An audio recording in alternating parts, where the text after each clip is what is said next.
الاعتکاف۔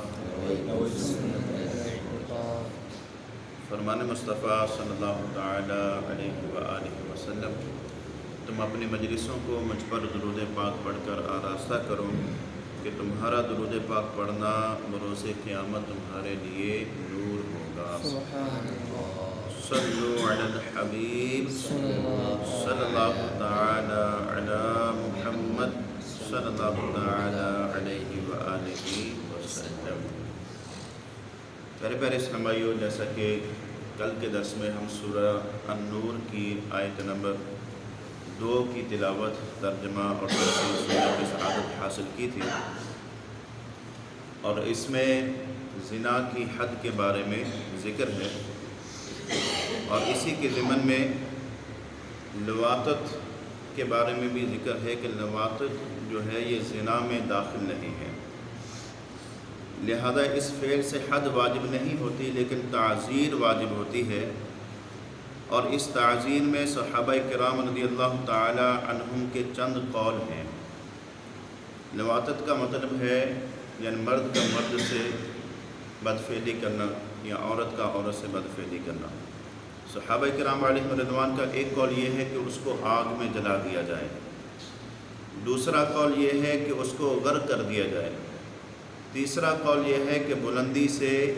گرا کر اوپر سے اس کو پتھر مارے جائیں۔ فاعل و مفعول یعنی لواطت کا فعل کرنے اور کروانے والے دونوں کا ایک ہی حکم ہے۔ آیت مبارکہ میں کے اگلے حصہ میں ارشاد فرمایا وَلَا تَأْخُذْكُمْ بِهِمَا رَأْفَةٌ، تمہیں ان پر کوئی ترس نہ آئے، یعنی جب سزا دے رہے ہو، کسی پر حد لگا رہے ہو تو ان پر کوئی ترس نہ آئے کہ رحم کر رہے ہو یا کیوں اس کو کیوں دیا جا رہا ہے، کیوں مارا جا رہا ہے۔ نہیں، اللہ تعالیٰ کی حدود قائم کرنے میں کسی قسم کا کوئی ترس نہیں آنا چاہیے۔ تو اس آیت کا معنی یہ ہے کہ ایمان والوں پر لازم ہے کہ وہ اللہ تعالیٰ کے دین کے معاملے میں انتہائی سخت ہوں، اور اس کی نافذ کردہ حدود کو قائم کرنے میں کسی طرح کی نرمی سے کام نہ لیں کہ کہیں اس کی وجہ سے حد نافذ کرنا ہی نہ چھوڑ دیں یا اس میں تخفیف کرنا شروع نہ کر دیں گے۔ نہ تو اس میں کمی ہونی چاہیے نہ ہی تخفیف ہونی چاہیے، وگرنہ اگر اس پر ترس کھائیں گے، نرمی کریں گے تو ہو سکتا ہے کہ اگلے وقت میں آ کر وہ حد قائم کرنا ہی چھوڑ دیں، سزا دینا ہی چھوڑ دیں، جیسا کہ اس دور میں ہو چکا ہے۔ اس آیت اور اس کے علاوہ کثیر احادیث میں مسلم حکمرانوں کو حکم دیا گیا ہے کہ اللہ تعالیٰ اور اس کے حبیب صلی اللہ تعالیٰ علیہ وآلہ وسلم نے جرائم کی جو سزائیں مقرر کی ہیں وہ انہیں سختی سے نافذ کریں۔ چنانچہ حضرت عبادہ بن صامت رضی اللہ تعالیٰ عنہ سے روایت ہے، رسول اللہ صلی اللہ تعالیٰ علیہ وآلہ وسلم نے ارشاد فرمایا، اللہ تعالیٰ کی حدود کو قریب و بعید سب میں قائم کرو، اور اللہ تعالیٰ کے حکم بجا لانے میں ملامت کرنے والے کی ملامت تمہیں نہ روکے کہ کوئی کیا کہے گا یا کوئی ملامت کرے گا، تمہیں برا کہے گا، تو کسی کا ملامت کرنا تمہیں اللہ کی حدود قائم کرنے سے نہ روکے۔ ام المومنین حضرت عائشہ صدیقہ رضی اللہ تعالی عنہا سے روایت ہے کہ حضور اقدس صلی اللہ تعالی علیہ وآلہ وسلم نے ارشاد فرمایا، اے حاکموں، عزت داروں کی لغزشیں معاف کر دو مگر حدود کی ان کو معاف نہیں کر سکتے۔ جو سزائیں ہیں، جو جرم کیا ہے اس پر سزا عزت داروں کو بھی دی جائے گی، سب برابر ہیں۔ ام المومنین حضرت عائشہ صدیقہ رضی اللہ تعالی عنہا سے روایت ہے کہ ایک مخزومیہ عورت نے چوری کی تھی، جس کی وجہ سے قریش کو فکر پیدا ہو گئی کہ اس کو کس طرح سزا سے بچایا جائے۔ آپس میں لوگوں نے کہا کہ اس کے بارے میں کون شخص ہے کہ جو رسول اللہ صلی اللہ تعالی علیہ وآلہ وسلم سے سفارش کرے گا۔ پھر لوگوں نے کہا کہ حضرت اسامہ بن زید رضی اللہ تعالی عنہما کے سوا اور کوئی نہیں، کیونکہ یہ رسول اللہ صلی اللہ تعالی علیہ وآلہ وسلم کے محبوب ہیں، آپ ان سے بڑی محبت فرماتے ہیں۔ کوئی شخص سفارش کرنے کی، کوئی اور شخص جو ہے وہ سفارش کرنے کی جرأت نہیں کر سکتا۔ غرض حضرت اسامہ رضی اللہ تعالی عنہ نے سفارش کی،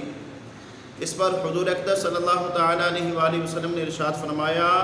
کہ تو حد کے بارے میں سفارش کرتا ہے۔ پھر حضور پر نور صلی اللہ تعالیٰ علیہ وآلہ وسلم خطبہ کے لیے کھڑے ہوئے اور اس خطبہ میں یہ فرمایا کہ اگلے لوگوں کو اس بات نے ہلاک کیا، جو گزر چکے ہیں ان لوگوں کو اس بات نے ہلاک کیا کہ اگر ان میں کوئی شریف چوری کرتا تو اسے چھوڑ دیتے،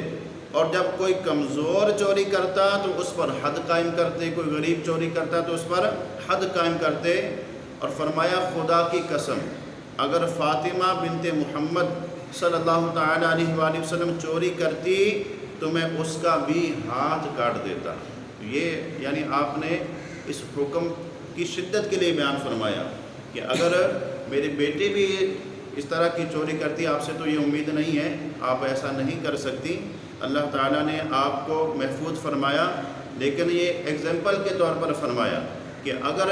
فاطمہ بھی چوری کرتی تو میں اس کا بھی ہاتھ کاٹ دیتا۔ تو یعنی اس میں کسی کی رعایت نہیں ہے، شریعت جو ہے وہ سب کے لیے برابر ہے، کوئی شریف ہو، کوئی عزت دار ہو، کوئی مالدار ہو، سب کے لیے شریعت کا حکم برابر ہوتا ہے۔ اس آیت اور روایات سے اقتدار کے مسندوں پر فائز ان مسلمانوں کو نصیحت حاصل کرنی چاہیے کہ جو اللہ تعالیٰ کی حدوں کو قائم کرنے کی بجائے الٹا ان میں تبدیلیاں کرنے کی کوششوں میں مصروف ہیں، تو اللہ تعالیٰ انہیں عقل سلیم عطا فرمائے۔ آیت مبارکہ کے اگلے حصے میں فرمایا وَلْيَشْهَدْ عَذَابَهُمَا طَائِفَةٌ مِّنَ الْمُؤْمِنِينَ، اور چاہیے کہ ان کی سزا کے وقت مسلمانوں کا ایک گروہ موجود ہو، یعنی جب زنا کرنے والوں پر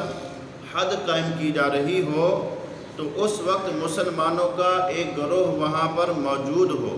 تاکہ زنا کی سزا دیکھ کر انہیں عبرت حاصل ہو اور وہ اس برے فعل سے باز رہیں، انہیں بھی نصیحت حاصل ہو کہ اگر ہم نے بھی ایسا کام کیا، ہم نے بھی کوئی جرم کیا تو ہمیں بھی سزا ملے گی۔ تو اس لیے مسلمان اس وقت موجود ہوں جب سزا کسی کو دی جا رہی ہو۔ پیارے پیارے اسلامی بھائیوں، زنا حرام اور کبیرہ گناہ ہے۔ قرآن مجید میں اس کی بہت ہی زیادہ مذمت بیان کی گئی ہے۔ چنانچہ ارشاد فرمایا وَلَا تَقْرَبُوا الزِّنَا إِنَّهُ كَانَ فَاحِشًا وَسَاءَ سَبِيلًا، اور بدکاری کے پاس نہ جاؤ، بے شک وہ بے حیائی اور بہت ہی برا راستہ ہے۔ ایک اور مقام پر ارشاد فرمایا وَالَّذِينَ لَا يَدْعُونَ مَعَ اللَّهِ إِلَٰهًا آخَرَ وَلَا يَقْتُلُونَ النَّفْسَ الَّتِي حَرَّمَ اللَّهُ إِلَّا بِالْحَقِّ وَلَا يَزْنُونَ وَمَن يَفْعَلْ ذَلِكَ يَلْقَ أَثَامًا يُضَاعَفْ لَهُ الْعَذَابُ يَوْمَ الْقِيَامَةِ وَيَخْلُدْ فِيهِ مُهَانًا، اور وہ جو اللہ کے ساتھ کسی دوسرے معبود کی عبادت نہیں کرتے اور اس جان کو ناحق قتل نہیں کرتے جسے اللہ نے حرام فرمایا، اور بدکاری نہیں کرتے، اور جو یہ کام کرے گا وہ سزا پائے گا اور اس کے لیے قیامت کے دن عذاب بڑھا دیا جائے گا اور ہمیشہ اس میں ذلت کے ساتھ رہے گا۔ تو یہ زنا کی جو مذمت ہے قرآن پاک میں بیان کی گئی ہے۔ مزید اور بہت ساری احادیث مبارکہ ہیں جس میں یہ بیان کیا گیا ہے کہ زنا کتنا برا فعل ہے اور اس کی سزا کتنی زیادہ سخت ہے۔ تو کل مزید احادیث مبارکہ بھی ہم انشاءاللہ سنیں گے۔ اللہ تعالیٰ سے دعا ہے کہ اللہ تعالیٰ ہمیں قرآن مجید فرقان حمید کو پڑھنے، سمجھنے اور اس کے احکامات پر عمل کرنے کی توفیق عطا فرمائے۔